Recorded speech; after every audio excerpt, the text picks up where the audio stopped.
A paz de Jesus, amém, irmãos? Amém. Glória a Deus. Hoje o culto é diferente, hein? Que é isso, hein?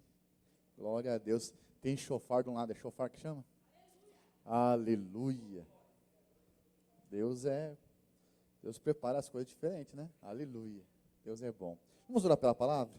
Pai de amor, nós queremos ouvir a tua palavra. Fala conosco, ministra o nosso coração. Que de fato a palavra ela vem de encontro ao nosso íntimo, mudando a nossa forma de pensar, transformando a nossa mentalidade, para que nós possamos de fato oferecer um culto racional ao Senhor, mudando a nossa forma de agir através da tua palavra, em nome do Senhor Jesus. Diga amém. Amém. Glória a Deus. Irmãos, nós estamos falando ainda sobre o reino e os vencedores. Temos trabalhado acerca disso desde o jejum. Eu tenho derramado uma série de palavras para nós. Temos lido com os irmãos também, acredito que tem sido compartilhado com você na sua célula, o livro que nós estamos lendo, que é o Reino e os Vencedores, amém? O jejum foi sobre o reino e a volta de Jesus. E é muito importante que nós estejamos preparados para isso. É muito importante que nós possamos ter um entendimento específico disso. Uai, alarme 710? Entendi. Deixa eu pôr no silencioso, pronto. É muito importante que nós tenhamos essa mentalidade correta e tenhamos esse conhecimento da palavra de Deus. Então, o título da palavra hoje é dar continuidade. Nós precisamos dar continuidade. A palavra de Deus diz lá em Filipenses capítulo 2, no verso 12, assim: assim, pois, amados meus, como sempre obedecestes, não só na minha presença, porém muito mais agora na minha ausência, desenvolvei a vossa salvação com temor e tremor. Diga para o seu irmão: desenvolver a vossa salvação. Então, nós entendemos que, pela palavra de Deus, uma vez que você é salvo para... Isso é imutável. E quem que vai retirar você, vai arrebatar você das mãos de Deus? O inimigo não tem esse poder. Deus, Ele fez algo, Ele deu seu Filho por mim e por você naquela cruz. A obra do Calvário foi um presente para nós. Então, Cristo morreu por mim e por você, para que você tenha salvação e salvação eterna. Mas a salvação, esse presente que você ganhou, não significa que você tem que ficar parado. Nós precisamos dar continuidade na nossa salvação. O que é dar continuidade na nossa salvação? É sermos vencedores. É nós trabalharmos naquilo que o Senhor nos chamou. Então, nós precisamos nos desenvolver. Fala para o seu irmão: você precisa se desenvolver. Você compreendeu isso? Então, se tornar um vencedor é uma escolha. Não é uma obrigação. Tornar-se um vencedor é uma escolha. E nós precisamos compreender isso. Nós fizemos uma célula essa semana, e lá na célula, eu perguntei para eles o que era ser um vencedor. E foi falado muitas coisas, mas teve uma que foi repetida várias vezes, que foi não desistir. Perseverar é uma característica de um vencedor. Nós estamos aqui que vão ter dias de crise. Vão ter dias que nós vamos pensar em desistir. Tem dias que nós vamos pensar besteira. Mas o vencedor, ele rompe com essas emoções, com os sentimentos. E ele continua. Então, desistir não faz parte daquilo que nós temos uma cultura daquele que é vencedor. E nós estamos aqui hoje para edificar uma igreja de vencedores. E ali está o nosso slogan. Nosso encargo é edificar uma igreja de vencedores, onde cada membro é um sacerdote e cada casa uma extensão da igreja. Veja, então nós somos vencedores, nós somos sacerdotes aonde nós formos. Não é por um período, nós somos da parte de Deus. Deus nos constituiu rei e sacerdotes. Há um sacerdócio real na sua vida. Nós precisamos desenvolver isso. E isso significa que nós vamos trabalhar no reino de Deus. Você pode dizer amém? Então veja, nesse caminho que eu estou falando para você, falando de obras, é necessário ter uma conduta. Essa conduta, ela vai gerar atitudes. É ou não é verdade, irmãos? E essas atitudes geram atividades. No reino de Deus, veja, a salvação, ela não é por meio de obras. Na verdade, obras suas, ok? Mas foi feita pela obra do Calvário. Agora, o reino de Deus, ele é desenvolvido na sua vida. Você se torna um vencedor por meio de obras. Você compreende isso? Aleluia. E aí eu quero te falar uma diferença muito clara entre a obra de Deus e uma obra para Deus. Você sabe qual é essa diferença? De uma obra de Deus e uma obra para Deus? A obra para Deus é a que eu acho que tem que ser feita. Você compreende isso? Sabe, tem gente que, não, eu decidi fazer isso, agora eu vou fazer para Deus. Mas não ouviu a Deus, não ouviu o Espírito Santo de Deus. Isso é uma obra para Deus, é uma obra que eu acho que tem que ser feita. Todavia, a obra de Deus é uma obra direcionada pelo próprio Espírito Santo de Deus. E nós precisamos ter claramente essa diferença. Porque você pode passar uma vida inteira dentro da igreja, edificando coisas para Deus, até liderando célula, mas na sua força, na sua vontade, fazendo o que você acha que tem que ser feito. É como você passar uma vida toda fazendo um bolo, um grande bolo. Você conhece esse exemplo de chocolate, um ganache, algo maravilhoso, aleluia, né? E aí você prepara aquele bolo com amor, com carinho, você passou a vida inteira construindo, e você chega diante de Deus naquele dia e fala: Deus, eu preparei o melhor bolo da minha vida para o Senhor. E aí Deus vira para você e fala: eu não gosto de chocolate, eu gosto de limão. E aí, como que faz? Tudo que você fez não será aproveitado naquele dia. Você compreende isso? A obra de Deus é a obra que Ele estipulou, é a obra que Ele colocou, é a obra que Ele nos direcionou para fazer. Então nós precisamos compreender isso. Nós precisamos identificar, saber que existe um propósito a ser cumprido. Deus chamou você para um propósito. Nós não estamos aqui para esquentar banco. Nós não estamos aqui para brincar de ser igreja. Essa palavra hoje para você é uma admoestação. Talvez não vai ser uma palavra inspirativa para você, mas eu trouxe uma palavra para nós sacudirmos de nós e tomarmos decisões profundas, para nós sermos cristãos de verdade, crentes de verdade. Se nós olharmos lá para trás, algumas décadas atrás, se você falasse assim: eu vou contratar um crente, isso mesmo, contrata, eles não mentem, eles são corretos, pode confiar na mão dele, pode dar na mão dele. Mas hoje é muita moda ser gospel, ser evangélico. E tem alguns lugares que você fala assim: olha, eu vou contratar um rapaz lá que é evangélico. Faz isso não, vai dar ruim na sua empresa. Por quê? Porque se misturou. O mundo em toda a igreja, os valores se perderam. E se nós queremos de fato edificar algo genuíno, sermos de fato genuínos na palavra de Deus, nós precisamos corresponder ao que a palavra de Deus diz. Não o que eu quero, não o que eu gosto, mas o que o Senhor estipulou. E você sabe, naqueles dias haverá recompensa para o vencedor. O vencedor receberá galardão. Então a obra ela não pode ser feita de qualquer jeito. A obra é feita de acordo com a palavra de Deus. Você pode dizer amém? Aleluia. Então, veja, Deus chamou você para fazer algo para Ele. Mas muitas vezes, aquilo que Ele chamou você para fazer, pode ser que seja algo que você não goste de fazer. Você compreende isso? Às vezes Deus vai te dar algo que você precisa numa embalagem que você não gosta, mas é o conteúdo necessário que você precisa. Deus é especialista em fazer isso, né? Quebra a gente, é uma verdade, é uma realidade, aleluia. Sabe, então, aquilo que Deus planejou para a sua vida, é a obra dele, é o propósito de Deus para a sua vida. Nós sabemos que o propósito maior é nós sermos como Jesus, semelhantes a Jesus, tal qual Ele é, nós somos nesse mundo. Você pode dizer amém? Você pode dizer aleluia? Todavia, nós precisamos entender que existe um chamado específico. Cada um de nós temos uma parte no corpo para funcionar.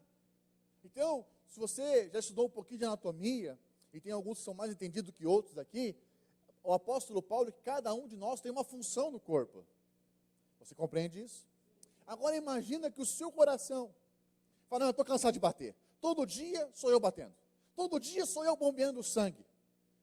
Já viu aquela pessoa que fala na casa: tudo eu nessa casa? Se eu não estiver aqui, eu quero ver como vocês vão fazer. Já viu isso daí? É só mera coincidência, viu, irmãos? Né? Já viu o líder: se eu não fizer nessa célula, ninguém faz? Tem pastor que fala isso também, sabia? Não sei quem, não sei, Oh Deus, nessa igreja não tem, é verdade, eles não tem, né? Só uma coisa assim de passagem, brincadeira, né? Mas, brincando à parte, eu quero te falar, cada um de nós tem uma função no corpo, e é importante nós correspondermos a isso. É ou não é verdade, irmãos? Você percebe que o homem não faz duas coisas ao mesmo tempo, você tem que parar para fazer outra coisa. Aleluia. Bom. Então, nós... Glória a Deus, aleluia. Então, veja, nós precisamos compreender a nossa parte no corpo, a nossa função no corpo. Existe um chamado para você. E nós precisamos corresponder a isso na palavra de Deus. Mas, pastor, por que funciona assim? Porque Deus é o dono da obra. E é Ele que distribui os dons. É Ele que distribui as funções. É Ele que distribui para cada um de nós. Você compreende isso? Estava falando para os irmãos hoje, né? Glória a Deus pelos ministros de louvor. Tem uma função no corpo. Não é verdade? Como o Felipe gosta de falar, os tangedores. Aleluia. Mas, se eu vim aqui para cantar, irmãos, o negócio fica ruim demais. É uma realidade. Mas não é só eu que sou desafinado. Eu conheço muita gente desafinada. Conheço mesmo. Mas você já percebeu quando está todo mundo junto aqui, cantando, o coral fica bonito? Isso é o poder da unidade, irmãos. Isso é o poder da igreja reunida. Mas você já percebeu que sempre tem aquela parte, quando alguém para de cantar, tem alguém que continua cantando? Eles falam, meu Jesus, aleluia. Né? Eu já falei para os irmãos, tem célula que eu vou, que o pessoal é tão afinado, mas tão afinado, que você não quer nem atrapalhar. Você só abre a boca e fica. Né? Mas quando você está numa célula que todo mundo é desafinado, eu me sinto tão à vontade, irmãos. Me sinto em casa, aleluia. Né? Flui, o negócio flui. Aleluia. Por que eu estou falando isso para você? É porque nós, juntos, conectados no mesmo corpo, temos um propósito como igreja para realizar. Obras para fazer. Existe algo para você fazer. Deus colocou algo para o seu nome, para você, para a sua identidade. Então nós precisamos compreender isso. Você precisa entender que existe uma função para você no corpo. E outra coisa que você precisa compreender é que caso você não faça, vai ficar por fazer mesmo. Você compreende isso? Porque no corpo, aonde o Senhor estabeleceu, as pessoas não são substituíveis. Na mesa do Senhor, o seu lugar sempre vai estar lá. Se um dia você sair, o seu lugar vai continuar vago. Porque para Deus você é alguém insubstituível. Você precisa compreender isso. Nas empresas por aí, as pessoas entram e saem. Mas na mesa do Senhor, o seu lugar está reservado. Você precisa compreender isso. Sabe, existe algo para nós fazermos. Desde a fundação do mundo, Deus estabeleceu propósito. Deus estabeleceu obra. Deus estabeleceu algo para acontecer. E nós somos chamados para cooperar nisso. Você pode dizer amém? Olha o que a Bíblia diz em Cantares, capítulo 1, verso 6.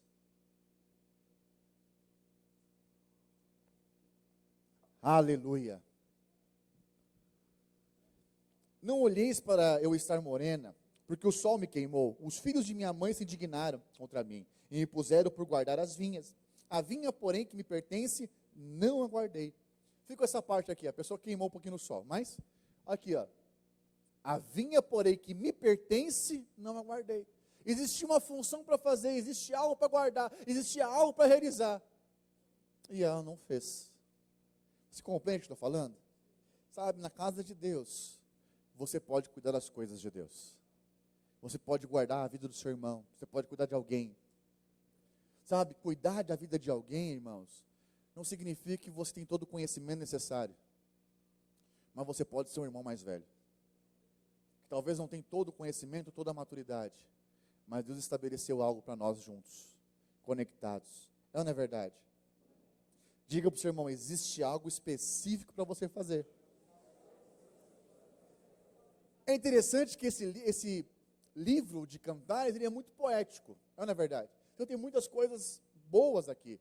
Tem outras coisas que eu não aconselho você falar, por exemplo, o verso 9. Então eu aconselho você não falar isso para sua esposa. Vai passar o verso 9? Então você não pode falar isso para sua esposa, você como a égua de Faraó, né? Isso não é um elogio para se fazer. Então, naquela época, talvez fazia sentido, né? Mas se você falar hoje para a mulher, você como uma égua, eu acho que não vai ficar legal. Não vai ficar legal. Então, homens não cometem esse erro. Vamos voltar para a palavra, amém, irmãos? Pode tirar o versículo, por gentileza. Então, preste atenção aqui, em nome de Jesus. Nós temos uma obra para fazer diante do Senhor. Deus escolheu você. Deus chamou você. Agora talvez você possa ter essa dúvida também. Pastor, eu estou na igreja há tanto tempo, e eu ainda não sei o meu chamado. Sabe, não chegou nenhuma carta do céu para mim ainda. Não chegou nenhum zap do céu, falando, és assim que vai fazer. Não tem nada do tipo. Sabe, é interessante que não vai vir nenhuma carta assinada pelo Senhor, porque Ele já te entregou a Bíblia, para você ler a palavra dEle. Sabe? Aí você fala assim, mas pastor, como que eu faço? O que eu posso te falar é que existe um propósito a ser cumprido. Existe um chamado estabelecido por Deus sobre a sua vida. Quando nós lemos o livro de Atos, Atos dos Apóstolos, após a conversão de Paulo, ele ficou 14 anos até receber o chamado da parte de Deus. Você conhece aquele versículo que fala assim, separai-me a Paulo e a Barnabé para a obra que eu tenho chamado. Até então eles serviram a igreja, inauguraram uma igreja em Antioquia, trabalharam para o Senhor, mas depois de 14 anos, Deus liberou um chamado na vida de Paulo. 14 anos. 14 anos. Mas pastor, o que aconteceu nesses 14 anos? Paulo foi preparado. Paulo foi discipulado. Paulo foi orientado. Você compreende isso? Paulo foi treinado para executar a obra de Deus. Como que eu e você somos treinados? Na célula, estando com os irmãos, acompanhando uns aos outros, estando no culto. É nesse tempo que você é preparado para a obra que o Senhor tem para você. Por que alguns irmãos demoram mais do que outros? Porque alguns cancelam o processo, alguns abrem mão do processo, alguns eles começam a caminhar, começam a avançar, e de repente eles param no meio do caminho. É sonoplastia. Chuva. Aleluia. Isso significa que eu tenho mais tempo para pregar. É Deus me amando. Aleluia. Então veja, Paulo ele foi treinado por Deus, para Deus, por meio dos irmãos. Nesse tempo de preparo, querido, é quando você ouve a palavra, é quando você ouve a direção do Senhor, é nesse tempo que você cresce em autoridade. Você compreende isso? Mas você vai precisar aprender com pessoas que vieram antes de você. Paulo ele se sujeitou a outros discípulos. Paulo ele foi orientado por Ananias na consolidação. Ananias consolidou ele. Barnabé virou companheiro dele depois para orientar, para ministrar, para mostrar o caminho. Sabe, ninguém vai chegar a lugar algum sozinho no meio da igreja. Nós precisamos uns dos outros. E nós somos uma igreja celular, uma igreja em célula. Uma igreja que vive de relacionamento. Se você não consegue viver com relacionamento, dificilmente você vai ficar conosco. Porque aqui nós vivemos uns com os outros. Nós reunimos para comunhão, nós reunimos para orar, nós reunimos para ler livro de jejum, nós reunimos para conferência, nós reunimos para tudo, até para comer, aleluia. É verdade, é verdade. Glória a Deus por isso. Então, essa questão de saber o propósito para a sua vida tem a ver com que o Espírito Santo vai te orientar. E nós precisamos ouvir o Espírito Santo. Nós precisamos ouvir a palavra de Deus. Talvez a pessoa que acompanhou você não saiba do seu propósito, mas ela vai treinar você para você ouvir a Deus. Você pode dizer amém? Amém? Sabe, quando que nós ouvimos a Deus? Quando nós estamos no caminho. E a palavra de Deus diz que Jesus é o caminho.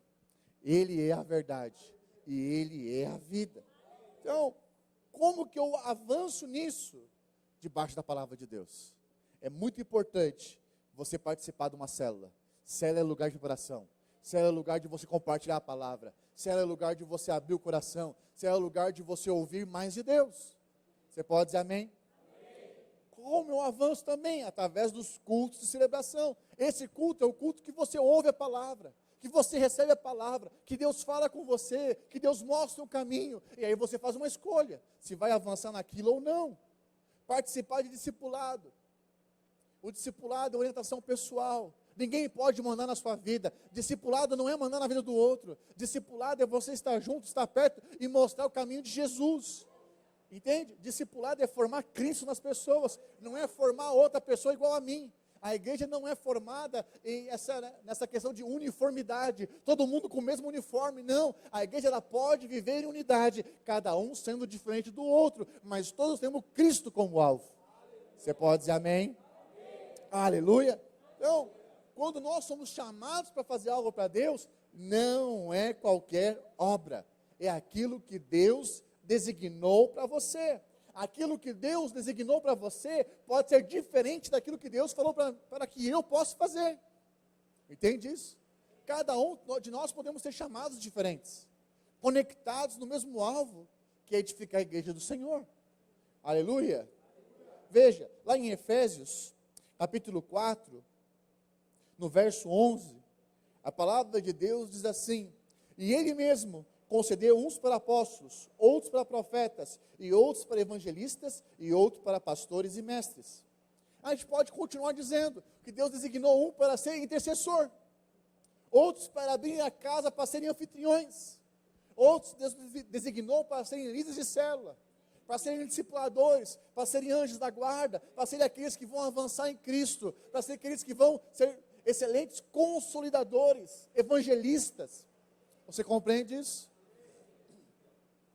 Há muita coisa que a gente pode fazer na casa de Deus. Sabe? Eu quero te falar que cada pessoa que em algum momento encontrou com o Senhor Jesus tem algo para conquistar. Cada um de nós, ao encontrar com Jesus, tem algo para conquistar. Vira para o seu irmão e fala assim: Deus te deu algo para conquistar. Eu tenho uma pergunta para você agora. Você vai conquistar o propósito de Deus na sua vida? Ou você vai esperar algo acontecer? Quero te falar que nada vai acontecer, a não ser que você tome uma atitude. Porque a obra em Cristo naquele dia disse: está consumado. O que Jesus tinha que fazer aqui, Ele fez. Agora é eu e você fazendo. E Jesus disse: existem obras maiores, nós faríamos obras maiores. Você compreende isso? Existe algo que Deus confiou a você. Existe algo no corpo que só você pode fazer. Esse negócio de você pensar: não, que se não fizer, o outro vai fazer, é se esquivar da responsabilidade. Tem um monte de gente lá fora, Deus não chamou eles, Deus chamou você. Tem um monte de gente lá fora que não está aqui no culto, mas Deus chamou você para ouvir essa palavra hoje aqui no culto. Então a palavra não é para aquele irmão que não está aqui, a palavra é para você que está aqui hoje. Sabe aquele negócio de pensar: nossa, se aquele irmãozinho estivesse aqui hoje para ouvir a palavra? Não, é para você a palavra. Deus chamou você aqui nesse culto hoje para ouvir a palavra, para você responder ao propósito eterno de Deus. Sabe, eu falei para você que Paulo passou 14 anos sendo treinado, não é verdade? Em preparação. Não use isso como desculpa para você. E aí, meu irmão, vamos avançar? Eu estou em preparação, pastor. Ainda não chegou a minha vez. Quero te falar que Deus está esperando o seu sim. Não espere 70 anos para responder o chamado de Deus. Não espere casar para responder o chamado de Deus. Não espere os seus filhos crescerem para você responder o chamado de Deus. O dia se chama hoje. Hoje é o dia. Hoje é o dia que Deus te chamou para cumprir o propósito eterno dele. Não é amanhã, é hoje. A palavra sendo liberada para você é hoje. Não desperdice seu tempo aqui na terra.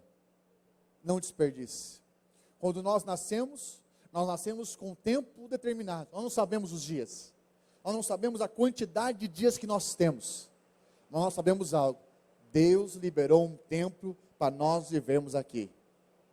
Entende? Não vai diminuir, não vai aumentar. Existe um tempo específico de nós existirmos na face dessa terra. A pergunta é: o que você está fazendo com os seus dias aqui? O que você está fazendo com os seus dias aqui? Ah, pastor, eu sou muito novo ainda. Esse negócio de fazer corte, eu não sei. Eu quero meio que curtir, é muita responsabilidade. Quero te falar, meu irmão. Você não sabe os seus dias aqui na terra. Mas eu sei que lá atrás, na minha juventude, tomei a melhor escolha da minha vida: servir ao Senhor. Eu não me arrependo de nenhum dos dias que eu estive na igreja, que eu estive na célula, que eu estive nos cursos, que eu estive em retiro. Eu não me arrependo. Por quê? Porque eu olho para trás hoje e eu fico olhando e falando: valeu a pena, tem valido a pena. Sabe, uma oração que eu faço já há muito tempo é de eu chegar no final dos meus dias e olhar para trás e falar: eu desperdicei a minha vida. Pai, Senhor, não permita isso. Livra de mim mesmo. Livra de mim. livra de desistir, tira isso da minha cabeça, mas que eu possa permanecer, perseverar no Senhor todos os dias da minha vida. Você compreende isso? Sabe? Talvez você pode dizer o contrário, não, pastor, eu sou muito velho, eu não tenho mais idade para isso. Mas eu quero te falar, hoje de manhã aqui no culto, estava até falando da dona Elza e a dona Maria, nossas duas senhoras aqui, temos mais, mas são fiéis no culto. Eu quero te falar que a frequência delas nas células e nos cultos é maior do que muita gente aqui na igreja. Se você já viu a dona Elza subindo essa escada, você vai ver. Mas ela vem para o culto. Você compreende isso? Elas não negociam isso. Por quê? Porque elas entenderam o chamado delas. Então lá, abre a casa para a célula. Eu quero te falar que fariam muito mais. Muito mais. Às vezes eu tenho que falar para minha mãe para ela ficar em casa. Não, você não vai vir na reunião hoje não. Não, eu tenho que ir, não sei o que ela fala. Não, você tem que ficar em casa. Olha suas pernas. Seus pés estão inchados. Você tem que dar uma economizada na saúde aí. Aí ela fala, não, eu tenho que servir. Tem que fazer isso. Às vezes tem semanas que ela está segunda, terça, quarta, quinta, sexta, sábado, domingo aqui no jovem. Ela fala, bem, muda para cá. Vem para cá, vai ficar mais fácil para a senhora. Entende o que estou falando?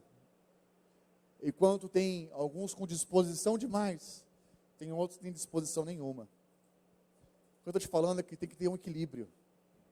Nós precisamos responder o chamado do Senhor. Você compreende isso, irmãos? Aleluia. Abre comigo lá em 2 Timóteo, capítulo 4, verso 7. Você pode pensar assim, mas pastor, quando que eu me torno um vencedor? Olha o que a palavra de Deus diz. Combati o bom combate, completei a carreira, guardei a fé. Já agora a coroa da justiça me está guardada, a qual o Senhor, reto juiz, me dará naquele dia. E não somente a mim, mas também a todos quantos amam a sua vinda. Sabe o que Paulo está falando aqui? É que aquilo que eu tinha que ter feito na terra, eu fiz.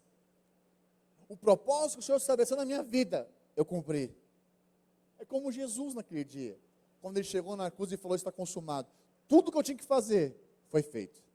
Sabe, irmãos, eu oro para que, quando chegar esse dia, nós possamos olhar para trás e falar, tudo que eu podia fazer, nós fizemos.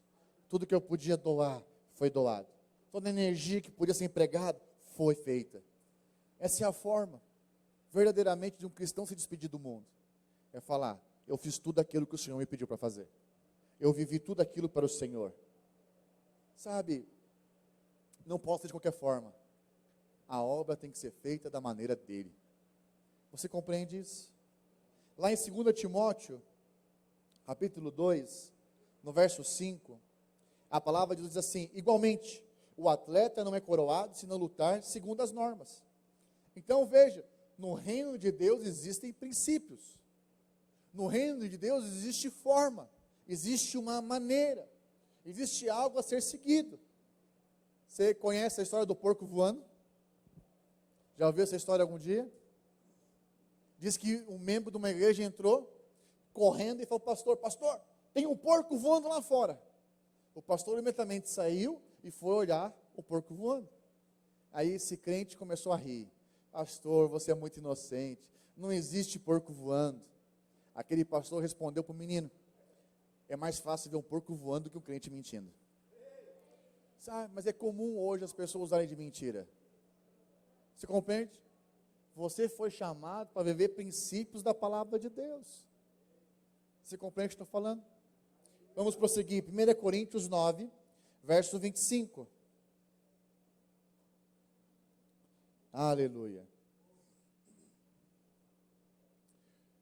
Todo atleta em tudo se domina. Aqueles para alcançar uma coroa corruptível, nós, porém, a incorruptível.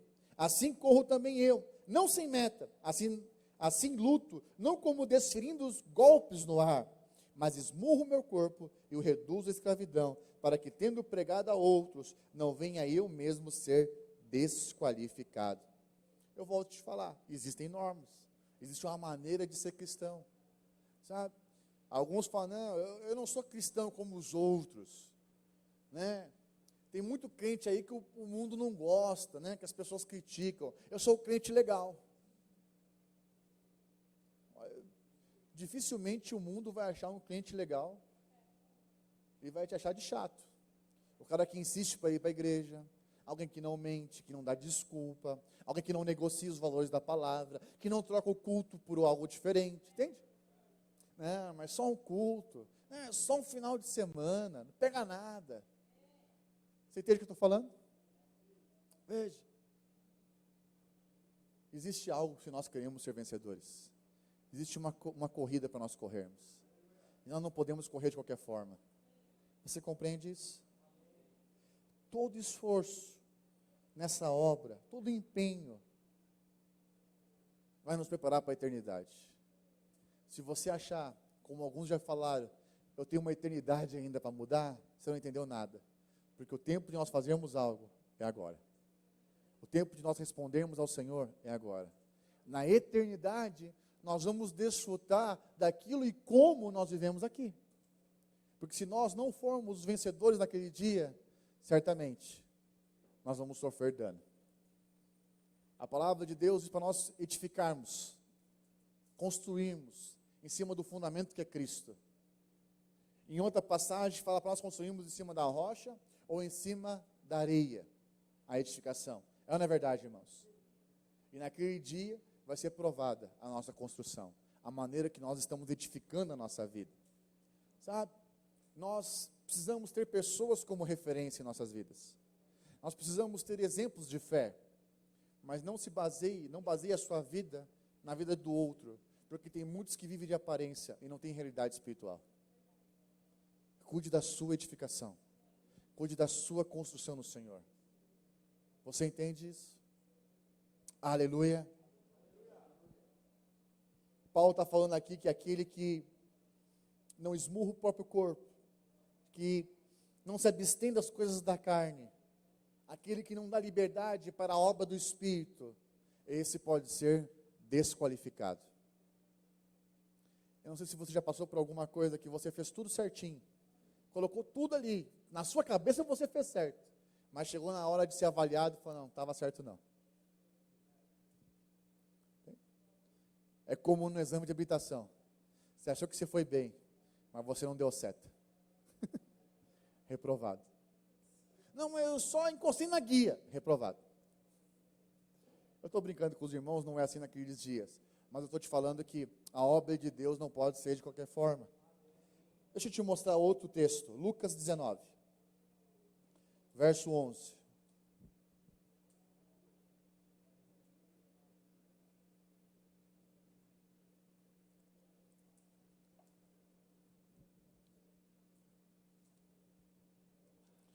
Ouvindo ele essas coisas, Jesus propôs uma parábola. Visto estar perto de Jerusalém, e lhes pareceu que o reino de Deus havia de manifestar-se imediatamente. Então disse, certo homem nobre partiu para uma terra distante, com o fim de tomar posse de um reino e voltar. Chamou 10 servos seus e confiou-lhes 10 minas, e disse-lhes, negociai até que eu volte. Mas os seus concidadãos os odiaram e enviaram após ele uma embaixada, dizendo, não queremos que este reine sobre nós. Quando ele voltou, depois de haver tomado posse do reino, mandou chamar os servos a quem dera o dinheiro, a fim de saber que negócio cada um teria conseguido. Compareceu o primeiro e disse, Senhor, a tua mina rendeu 10. Respondeu o Senhor, muito bom, servo bom, porque foste fiel no pouco, terás autoridade sobre 10 cidades. Veio o segundo dizendo, Senhor, a tua mina rendeu 5. A esse disse, terás autoridade sobre 5 cidades. Veio então outro dizendo, eis aqui, Senhor, a tua mina, que eu guardei embrulhada num lenço. Pois tive medo de ti, que és homem rigoroso, tiras o que não puseste, e ceifas o que não semeaste. Respondeu-lhe, servo mau, por tua própria boca te condenarei. Sabias que eu sou homem rigoroso, e que tiro o que não pus e ceifo o que não semeei? Por que não puseste o meu dinheiro no banco? E então, na minha vinda, eu receberia com juros. E disse aos que assistiam, tirai-lhe a mina e dai ao que tem 10. E eles ponderaram, Senhor, ele já tem 10. Pois eu vos declaro, a todo o que tem, dar-se-lhe-á, mas ao que não tem, o que o que tem lhe será tirado. Quando, porém, a esses meus inimigos que não quiseram que eu reinasse sobre eles, trazei-os aqui e executai na minha presença. Sabe, essa é uma parábola para os dias de hoje. Ele fala de um homem, Jesus, que saiu para tomar posse do reino, e deixou os seus servos com dons, com habilidades, para trabalhar, para executar a obra do próprio Deus. Porém, alguns ficaram e não queriam que ele voltasse. Outros foram e negociaram os dons e habilidades e talentos que receberam. Porém, um não negociou. Sabe? Há muitos na sociedade que não querem que Jesus volte. E se você falar que Jesus está para voltar, que Jesus está às portas, eles vão achar que você é maluco. Isso daí, muito tempo da igreja, ficou bitolado. Não está entendendo nada. Mas eu quero te falar, Jesus já está às portas. Jesus já está às portas. Sabe, eu e você recebemos dons e talentos de Deus. Cada um de nós recebeu algo da parte de Deus. Você precisa compreender isso. Cada um de nós recebeu algo da parte de Deus para trabalhar no reino de Deus, na obra de Deus. No mínimo, você recebeu, no mínimo, um talento. A igreja é constituída pela maioria dos de um talento. A igreja não é cheia de gente talentosa. A igreja é cheia de pessoas que têm pelo menos um dom, alguma habilidade que o Senhor deu para elas. É na verdade, irmãos. Sabe, quando Jesus voltar, Ele vai conversar com todo aquele que o Senhor deu habilidade. O que você fez com a graça que eu te dei? Sabe, tudo aquilo que nós fazemos na parte de Deus é por meio da graça do Senhor Jesus. Existe algo que o Senhor derramou sobre a sua vida. Existe algo que Deus deu para você. É ou não é verdade? Deus deu. Deus liberou sobre você isso. E isso que você recebeu precisa ser o quê? Multiplicado. Agora, se nós guardamos aquilo que Deus nos deu, será que naquele dia nós vamos responder diante do Senhor? Por que esse servo aqui não negociou esse talento? Por que esse servo ele não colocou diante do Senhor e não foi para frente? Porque faltou revelação do amor de Deus. Ele achou que Deus era muito rigoroso. Tem muita gente na igreja que não avança porque não conhece de verdade quem é o nosso Deus. O seu Deus é um Pai amoroso.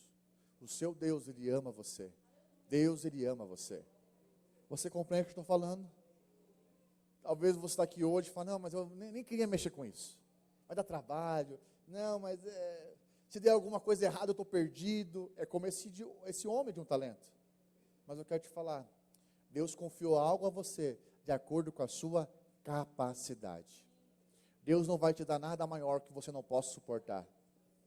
Deus não vai dar nada maior que você não consiga promover, se multiplicar naquilo. Se Deus chamou, Ele capacita você. Se Deus chamou, Ele deixa a unção sobre a sua vida e coloca a unção sobre você. Se Deus chamou você, Ele coloca pessoas para o cumprimento do seu chamado, do seu propósito com essas pessoas. Deus nunca vai deixar você sozinho. A palavra de Deus diz que Ele não vai te abandonar, que Ele não vai te desamparar. E Ele fala ainda mais, não tenha medo, porque eu estou contigo. O Senhor é com você. Então aquilo que o Senhor entregou é porque Ele confia em você. E Ele sabe que você pode multiplicar os dons, talentos, habilidades que o Senhor colocou na sua mão. Você entende isso? E aquele que tem mais, vai receber ainda mais. Por quê? Porque aquele que não negociou, o que ele tem vai ser tirado, e vai ser dado àquele que tem mais. Você pode até achar que isso é injusto, mas na verdade isso fala de autoridade. Você entende isso? Aquele que se encontrou com Jesus, aquele que colocou a vida do Senhor para reinar, para governar, Deus vai liberar autoridade. Deus quer liberar algo para você nessa noite. Sabe? O que eu quero te falar é que talvez você veio para o culto hoje com uma mentalidade diferente, achando que você não é capaz, achando que você não tem condições. Às vezes você dá muitas desculpas falando, eu ainda não estou preparado. Mas eu quero te falar, foi Deus que chamou você. Não foi o homem que te chamou. Você compreende isso? Porque aquele que te chamou é aquele que te levanta. É aquele que te capacita. É aquele que abre os teus olhos para algo maior. Você entende isso? Deus nunca chamou aqueles que são. É o contrário. Deus chama aqueles que não são para confundir aqueles que são. Deus chama aqueles que muitas vezes a sociedade iria rejeitar, porque acha que são desqualificados. Você compreende isso? Mas Deus colocou unção na sua vida. E quanto mais você avançar nisso, mais autoridade o Senhor vai te entregar. Mais autoridade, sabe? Deus quer derramar algo sobre a sua vida hoje. E eu quero te falar que a obra de Deus na sua vida é proporcional ao dom e talento que Ele colocou na sua vida. É proporcional. Ele não vai colocar algo maior. Ele não vai colocar algo que você não consiga suportar. Deus vai entregar algo que você possa multiplicar na sua vida. De acordo com o seu trabalho, de acordo com a sua vida, de acordo com aquilo que você tem se rendido ao Senhor, você vai avançando, crescendo cada dia mais. Você compreende isso? Porque se nós olharmos para a vida dos discípulos, quem eram os discípulos de Jesus? Desqualificados. Eram jovens, com exceção de Pedro e de Tiago, se eu não me engano. A maioria eram jovens, que não foram aprovados como talmidins, como discípulos para se tornarem sacerdotes. Naquela época, você sabe, os mestres, os rabi, era o top. Então todo mundo queria ser um sacerdote, tinha prestígio, tinha status. Mas aquele que não correspondia de maneira com inteligência, habilidade, com destreza, com criatividade e outras coisas mais, ele virava alguém com a mesma profissão do pai. Falando, não, isso aqui não é para você. Ser sacerdote, representar Deus, não é para você. Vai lá para a casa do seu pai, vai ser o que o seu pai é. Era mais ou menos isso. Você compreende isso? Então eles, de alguma forma, eram pessoas rejeitadas. Por isso, quando Jesus, o mestre, rabi, vestido de mestre, ele passa por eles e fala, e os chama, eles largam tudo imediatamente. Porque tudo que eles queriam era um dia ter a oportunidade de estudar a palavra de Deus. Você entende isso? Sabe, para o mundo, as pessoas da igreja são pessoas comuns, ou pessoas que não têm uma certa capacidade. Uma vez eu falei, estava estudando ainda para entrar na universidade, fazendo vestibular, e uma das professoras me perguntou assim, o que você faz no final de semana? Porque ela queria me dar mais exercícios para fazer. Eu falei, não, final de semana eu não consigo, porque eu vou para a célula, vou para a igreja, tem culto de jovens, e domingo tem o culto. Ela virou, eu achei que você era tão inteligente. Eu falei, puxa, só porque eu vou para a igreja? Primeiro, eu achei que você era inteligente. Eu falei, eu não posso ser da igreja inteligente? Não pode? Não bate as duas coisas? Mas o mundo deprecia aqueles que são, aqueles que colocaram a vida em consagração ao Senhor. Você compreende isso? Eu quero te falar que Deus tem algo poderoso para você. Sabe? Deus chamou você para ser um vencedor. Não abra mão de ser um vencedor. Queira receber o galardão do Senhor. Existe uma obra que só você pode fazer. Existe uma obra que não vai ser feita pelo pastor. Existe uma obra que não vai ser feita pelo obreiro, pelo discipulador, pelo líder. Vai ser feita por você. Deus escolheu você. E quem é que vai fiscalizar essa obra, pastor? O próprio Deus. Deus é o dono da obra. Não é verdade? Deus é excelente nisso. E Ele vai medir a obra de acordo com a sua capacidade. Agora, existe algo que você precisa entender. A obra não pode ser feita de qualquer forma. Lá em Jeremias 48:10, ele diz assim, maldito aquele que fizer a obra do Senhor relaxadamente. Muito pesado esse versículo. Você entende? Então, se nós traduzirmos para a nova aliança, esse não será um vencedor. A obra de Deus não pode ser feita de qualquer forma. Deus chamou você para edificar com ouro, com prata e com pedras preciosas. A edificação é com materiais nobres. Sabe por quê? Porque você é nobre. Deus chamou você para ser rei e sacerdote. Você pode dizer amém? Você pode dizer aleluia? Porque, irmãos, 1 Coríntios 3 fala sobre isso. Depois você pode ler. Que nós construímos com ouro, prata, pedras preciosas ou com madeira, palha e feno. Mas vai chegar um dia que o fogo vai provar. Há a parábola também da casa construída na rocha ou construída na areia. A tempestade vai vir e vai provar aquela casa. Você compreende isso? O que significa isso? Que quando vir tribulação, quando vir crise no casamento, crise com os filhos, crise financeira, crise na célula, crise com o líder, crises de maneira geral, a sua fé vai estar onde? Aonde nós estamos alicerçados. Porque se a sua edificação ela não resiste às crises, significa que você está na areia e não fundamentado na rocha. Você precisa estar fundamentado em Cristo Jesus. Irmãos, não tem problema de você pensar besteira. Tem problema de você fazer besteira. Você compreende isso? As coisas são diferentes. Nós podemos pensar muita coisa errada.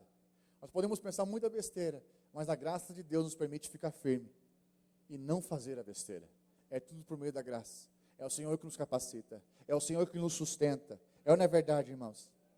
Então permaneça firme naquilo que o Senhor te chamou.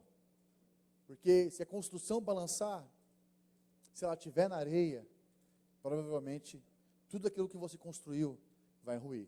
Agora imagine naquele dia, quando a trombeta tocar, você for chamado pelo Senhor, e você descobrir que a sua construção, ela não foi aprovada pelo Senhor.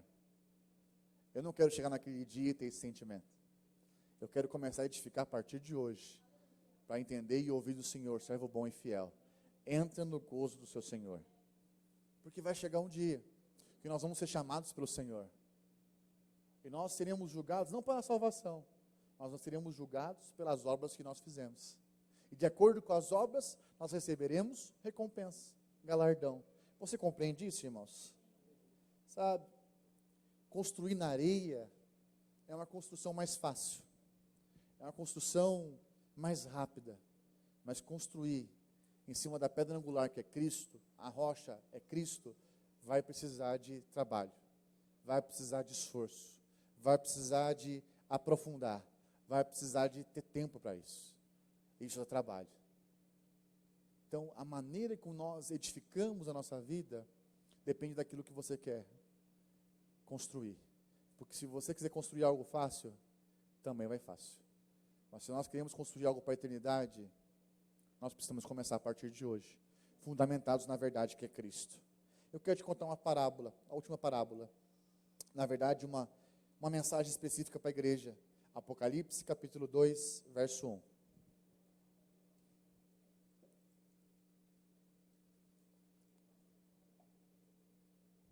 Aleluia. Ao anjo da igreja em Éfeso escreve essas coisas, diz aquele que conserva na mão direita as 7 estrelas, e que anda no meio dos 7 candeeiros de ouro. Conheça as tuas obras, tanto o teu labor, trabalho, como a tua perseverança, e que não pode suportar homens maus, e que puseste à prova os que a si mesmos se declaram apóstolos e não são, e os achastes mentirosos, e tens perseverança, suportaste provas por causa do meu nome, e não te deixaste esmurecer. Tenho, porém, contra ti, que abandonaste o teu primeiro amor. Lembra-te, pois, de onde caíste, arrependa-te, e volta à prática das primeiras obras, senão venho aí a ti e moverei do seu lugar o teu candeeiro, caso não te arrependas. Tens contudo a teu favor, que odeias as obras do Nicolaídas, as quais eu também odeio. E quem tem ouvidos, ouça o que o Espírito diz às igrejas. Ao vencedor, dar-lhe-ei que se alimente da árvore da vida, que se encontra no paraíso de Deus. Aleluia. Sabe, essa igreja tinha um povo cheio de qualificação, de habilidades, de dons, mas tinha algo que eles perderam. Primeiro amor. Primeiro amor. Eu quero encerrar essa palavra falando para você que toda obra que nós fazemos para o Senhor só é válida se for com amor, se for por amor ao Jesus. Nós não estamos aqui para viver de aparência. Nós precisamos ser aqueles que são apaixonados por Jesus. Porque se nós somos apaixonados, nós não vamos medir esforços. Se nós somos apaixonados, não é peso estar no culto. Se nós somos apaixonados, não é peso estar na célula. Se nós somos apaixonados, não importa a distância, nós estaremos lá. Você compreende? A obra de Deus, ela tem que ser feita com os apaixonados por Ele. Com os apaixonados. Porque quando um casal está apaixonado, querido, não tem esforço. Tudo é lindo. tudo é maravilhoso. É ou não é verdade? É a realidade. Estava falando hoje de manhã que um casal apaixonado produz frutos. Os filhos são frutos. É ou não é verdade? Estava falando hoje do Jaciel e da Juscelie. Muito apaixonados. Muito apaixonados. Do Felipe e da Gabriela, muito apaixonados, né? Brincadeira à parte. Mas eu quero te falar com muito amor e carinho. A obra de Deus tem que ser feita por gente apaixonada. Porque o religioso, ele faz para constar. O religioso, ele faz para aparecer. Mas Deus não liga para aparência. Deus liga para aqueles que são apaixonados. Sabe, eu quero te perguntar, você é alguém apaixonado pelo Senhor? Você tem se movido por essa paixão? Porque senão, eu quero te chamar a se arrepender hoje e pedir para o Senhor, Senhor, me ajuda a voltar a ser alguém apaixonado pelo Senhor. Quando os seus olhos brilham, quando você está admirado pelo Senhor. Às vezes nós pegamos uns jovens aqui apaixonados. Aí você fala, irmão, ainda não é o tempo. Não está te ouvindo nada não. Não vai te ouvir de jeito nenhum. Por quê? Está apaixonado. Está apaixonado. Né? Não, olha, é diferença cultural, socioeconômica. Está apaixonado. Não vai ouvir nada. Não, ó, apaixonei, é laço do diabo. Não, não é laço não. Já está enfeitiçado. Né? Está enfeitiçado. Brincadeira à parte, mas eu quero te falar que a paixão ela nos move a fazer coisas para Deus que naturalmente nós não faríamos. Então, o que eu quero te dizer hoje com isso é que para sermos vencedores, nós precisamos manter essa constância de paixão, de amor por Ele. Porque quando nós somos apaixonados, queridos, a obra não tem peso. Não tem peso. Se é para estar em um culto, 2 cultos, 3 cultos, não importa. É que estava de manhã também. Eu quero te falar, nós precisamos edificar uma igreja de gente apaixonada. Porque uma igreja de gente apaixonada vive para o Senhor. O propósito da igreja não é ganhar dinheiro, irmãos. O propósito da igreja é ganhar almas. Ganhar almas para o Senhor. Nós estamos aqui para ganhar almas. E sabe quem é que fala de Jesus? Quem é apaixonado por Jesus. Porque se você pegar alguém que apaixonou, toda hora vai falar da pessoa que ela apaixonou. Não é verdade? Fica até chato às vezes. Não, fala outro assunto. Mas eu quero te falar que gente apaixonada por Jesus vai falar de Jesus. Sabe, nós convertemos. De fato, nós somos salvos do inferno. Não iremos mais para o inferno. Mas existe algo para nós conquistarmos. E sermos vencedores diante de Deus. Eu quero ser um vencedor. Eu não quero viver minha vida de qualquer forma. Estava falando para os irmãos hoje de manhã. Eu oro do Senhor para ser o melhor marido que eu posso ser diante do Senhor, para minha esposa. Para ser o melhor pai para os meus filhos, diante daquilo que eu posso responder. Para liderar de acordo com aquilo que o Senhor tem para a minha vida. Me entregando ao máximo para isso. Não eu mesmo, mas o próprio Espírito de Deus através de mim. Mas eu peço para Ele. Eu não quero viver essa vida de qualquer forma. Eu quero passar por aqui e marcar vidas. Quero chegar diante do Senhor e falar, está aqui os talentos que o Senhor me entregou. E está aqui os frutos do meu ministério. Você compreende isso? Sabe, conta essa história de um jovem que era tão apaixonado por Jesus, mas tão apaixonado, que não teve a oportunidade de pregar o Evangelho. Porque ele tinha uma doença terminal. E um dia o evangelista foi conversar com ele. E ouviu a história desse jovem.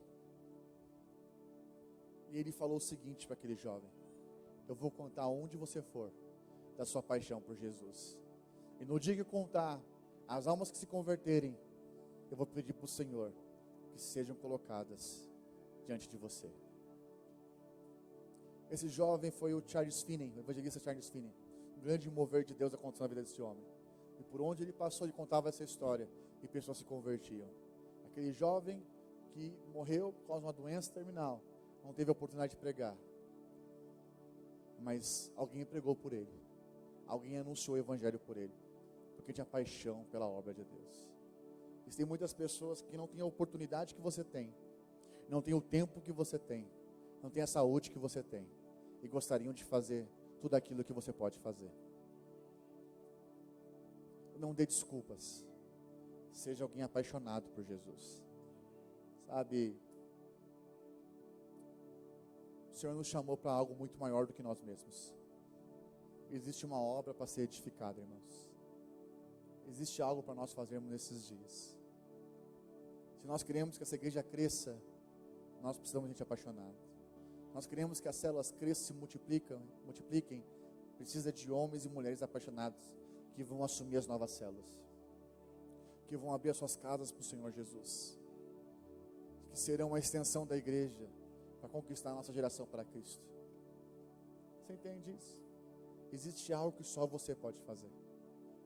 Existem pessoas que Deus colocou à sua volta que só você pode anunciar o evangelho. Só você pode anunciar. Eu trabalhei numa empresa durante 2 anos, chamada Häagen-Dazs. E lá tinha um rapaz que eu falava de Jesus para ele durante 2 anos. Eu falei. Ele acabou pedindo demissão e indo embora. Mas todos os dias que eu ficava lá, em algum momento eu achava uma maneira de ministrar o evangelho para ele, de falar de Jesus para ele. Ele resolveu fazer uma tatuagem de um diabo no corpo. Ele resolveu viver uma vida totalmente diferente. E um dia apareceu morto. Fiquei muito mal diante de Deus, porque eu sabia que Deus tinha um propósito na vida dele, mas ele escolheu viver uma vida diferente. Você não é responsável pela escolha das pessoas, mas você é responsável por falar da palavra de Deus. Você é responsável para anunciar o evangelho do Senhor. Existem pessoas à sua volta que Deus escolheu que estejam à sua volta para ouvir de você o evangelho, para ouvir de você. Você compreende isso? Há pessoas que falam que têm vergonha de falar de Jesus. Quero te falar que não é a vergonha que te impede. O que te impede é a falta de paixão por Jesus. Porque se você estiver apaixonado, não há timidez que te segure. Se você é alguém apaixonado, não há limites para você falar. Entende? Todo dia é dia. Todo tempo é tempo. Há tempo e fora de tempo. Nós temos que falar do Senhor Jesus. Eu quero te chamar hoje a ser alguém apaixonado por Jesus. Porque só os apaixonados podem, de fato, constituir uma obra genuína para o Senhor. Eu sei que essa palavra pode ser tanto quanto pensativa. Você vai estar refletindo como você está vivendo a sua vida, mas você precisa tomar decisões hoje.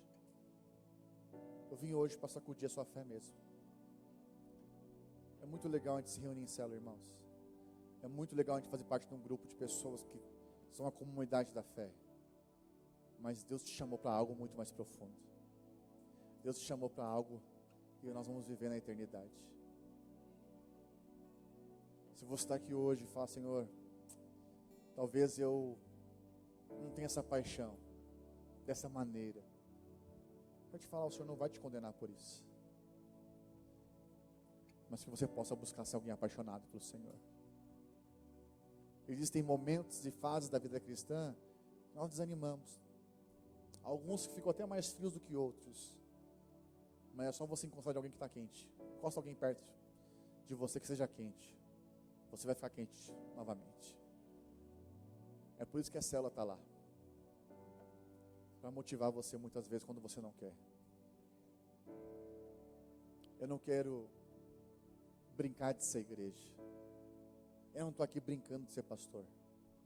Eu estou colocando a minha vida nisso, colocando a minha família nisso, colocando recursos financeiros nisso, porque eu acredito que aquilo que o Senhor me chamou para fazer, Ele é fiel para cumprir. Eu abri mão de sonhos para estar aqui. Eu abri mão de um outro tipo de vida para estar aqui.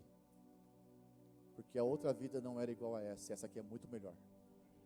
A vontade de Deus, ela é boa, ela é perfeita e ela é agradável. Com certeza eu sou muito feliz.